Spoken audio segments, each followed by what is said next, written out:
매일 바른 기대에 오신 더원 사랑의 교회 성도님들 환영합니다. 기도하고 오늘의 본문 말씀 함께 나누겠습니다. 하나님 아버지, 오늘 하루를 선물하시고 매일 바른 기대로 시작할 수 있게 하신 은혜 감사드립니다. 2020년이 얼마 남지 않았습니다. 계속해서 허락된 사무엘상의 말씀을 통하여서 한 해를 잘 정리하게 하시고 2021년을 주님 안에서 어떻게 경영해 나가야 할지, 또한 하나님께서 날 어떻게 붙드실지 기대하는 마음으로 맞이하길 바랍니다.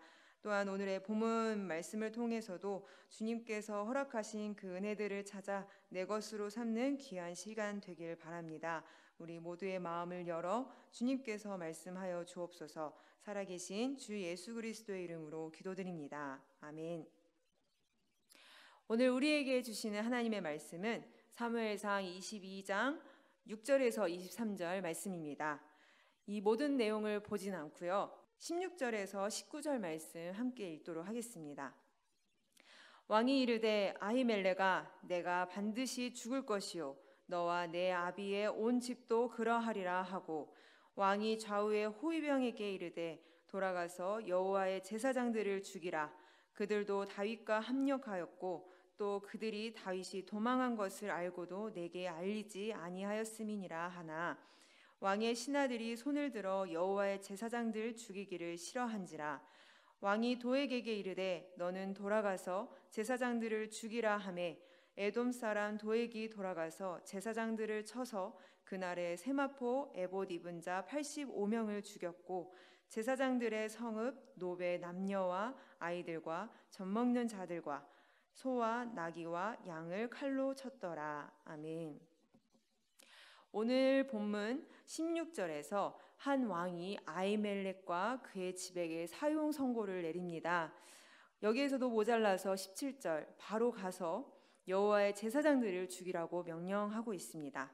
이들은 누구이고 또 어떤 잘못을 했길래 왕이 이렇게까지 분노하여 이런 판결을 내렸을까요? 21장 다윗에게 잡혀있던 이 초점이 본문 22장에서는 사울 왕에게 집중되어 이야기가 전개되고 있습니다. 17절 이어서 보니 그들을 죽이고자 했던 그 이유에 대해서 설명하고 있습니다. 다윗과 합력하여 그가 도망한 일을 본인 사울에게 말하지 않았기 때문입니다. 다윗을 반역자로 치부하고 또 그를 잡으려는 사울의 입장에서는 도망자 다윗에게 떡과 칼을 주었으니 싸울 준비를 하게 하고, 또한 하나님께 물어 적절한 전략으로 역공해 올 수 있을 것이라는 가능성을 생각할 만하기도 합니다. 이미 사울은 8절을 통하여서 같은 편인 군대에게도 이와 같은 말을 했는데요. 8절입니다. 너희가 다 공모하여 나를 대적하며 내 아들이 이새의 아들과 맹약하였으되 내게 고발하는 자가 하나도 없고 나를 위하여 슬퍼하거나 내 아들이 내 신하를 선동하여 오늘이라도 매복하였다가 나를 치려 하는 것을 내게 알리는 자가 하나도 없도다 하니.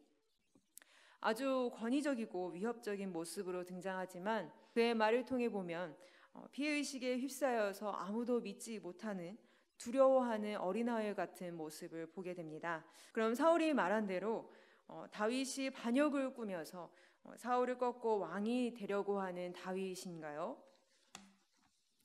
지난 시간 그의 아들 요나단도 사울의 판단을 이해할 수가 없어서 정말 다윗을 죽이려 하는가 확인했던 내용을 살펴본 적이 있었습니다.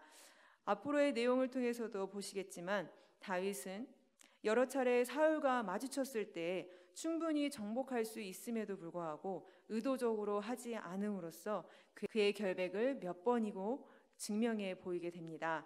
다윗에 대한 정당성은 오늘 본문에서 사형 선고를 받는 아히멜렉의 말을 통해서도 얻을 수가 있는데요. 14절에서 15절 말씀입니다. 아히멜렉이 왕에게 대답하여 이르되 왕의 모든 신하 중에 다윗같이 충실한 자가 누구인지요? 그는 왕의 사위도 되고 왕의 호위대장도 되고 왕실에서 존귀한 자가 아니니까. 내가 그를 위하여 하나님께 물은 것이 오늘이 처음이니까 결탄코 아니니이다. 이전에도 다윗을 위하여서 기도한 적이 있다고 합니다. 다윗은 일반 사람이 아니라 나라를 위해 몸바쳐왔던 충신이었습니다. 하나님의 나라, 하나님의 백성을 위하여서 일하는 자로서 이를 위해 기도할 수 있는 아히멜렉은 사울의 시대의 대제사장이었습니다. 그가 말하는 다윗에 대한 증언은 그 누구보다도 강력한 영향력을 주게 됩니다. 이와 같은 발언을 통하여서 사울의 판단이 주관적이고 사사로운 것이며 또한 사울이 말하는 것과는 달리 자신은 죄가 없음을 분명하게 이야기하고 있습니다. 그럼에도 결과는 어떻게 되었나요? 처음에 읽은 본문과 같이 사울은 앞에 있는 대제사장 아히멜렉과 그 집안 식구, 관련된 제사장들 다 죽이라고 명령했습니다.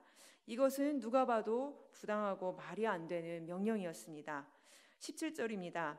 왕의 신하들이 손을 들어 여호와의 제사장들 죽이기를 싫어한지라. 왕의 명령임에도 꺼려했던 이유는 무엇인가요?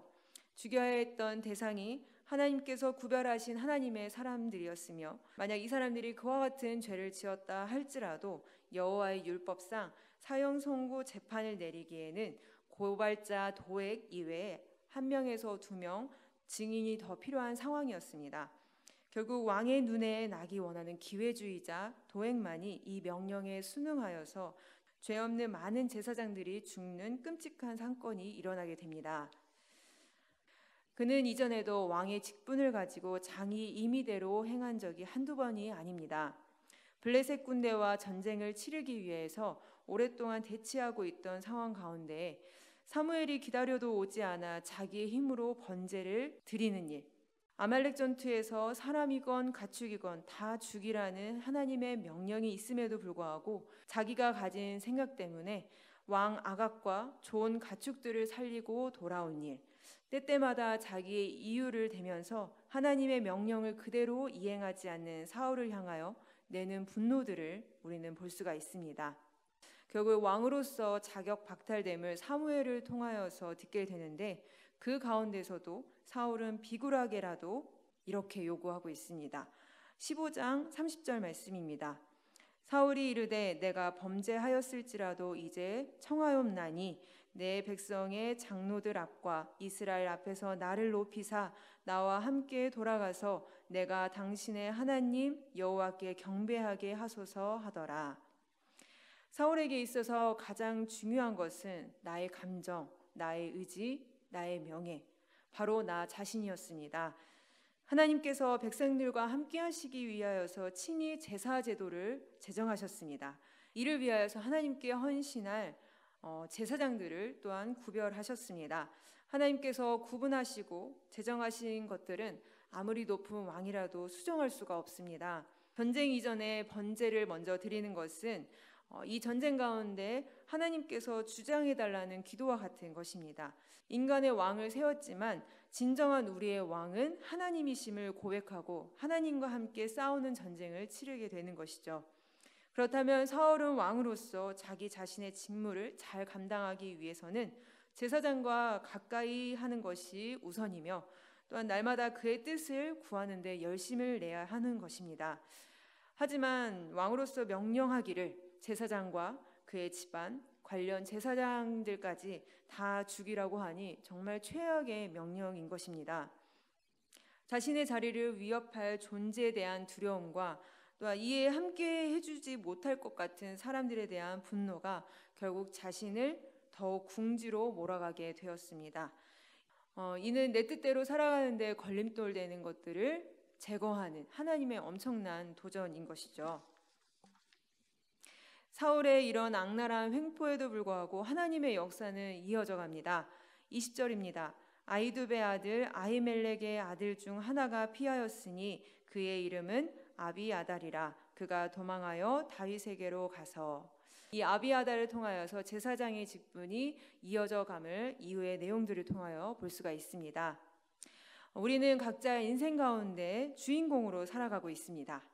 내 힘으로, 내 의지대로, 내 감정대로 모든 상황이 돌아가는 것 같아서 으스댈 때도 있고 또 내 뜻대로 되지 않을 때면 회의감과 우울감에 사울과 같이 피해의식에 사로잡혀서 비련의 주인공과 같이 주변을 더욱 힘들게 할 때도 있습니다. 이 시간 우리가 기억해야 할 것은 우리 인생의 주인공은 내가 아니요 하나님이시라는 것입니다. 사울과 같이 내 감정대로 하는 것은 온전한 답이 될 수 없고 오히려 이를 그르치게 하는 데로 나아가게 됩니다. 사울이 정말 하나님을 알았다면 이런 어리석은 행동들과 결단들을 하지 않았을 것이고, 잘못하더라도 바로 하나님께 용서를 구하며 하나님의 뜻을 구하는 태도를 보였겠지요. 사울과 같이 나의 뜻으로 끝까지 버텨서 결국 꺾여 버림당하는 자가 되는 것이 아니라 하루빨리 하나님께 항복하는 것이 가장 지혜롭다 하겠습니다. 주님과 합할 수 없는 감정들을 잠시 내려놓고 내 감정의 노예가 아닌 하나님이 나의 왕이시라 찬양하며 하나님의 종으로서 살아내는 오늘 하루가 되길 바라겠습니다. 기도하겠습니다. 주님, 사울의 어리석은 모습들을 살피면서 나의 모습들을 많이 발견하게 됩니다. 매일 하나님을 믿노라 고백하면서도 순간 돌아서면 나의 감정과 의지와 계획과 명예, 여러 환경에 휘둘리고 그것이 다인 것처럼 살아갈 때가 많이 있습니다. 우리가 살아가는 이유는 또 존재하는 목적은 오직 하나님이십니다. 이것을 기억하며 함께 하시고 또 함께 하실 주님과 동행하는 오늘 하루 되게 하여 주옵소서. 우리의 왕으로서 지금도 살아계셔서 각 모두를 통치하시는 주 예수 그리스도의 이름으로 기도드립니다. 아멘.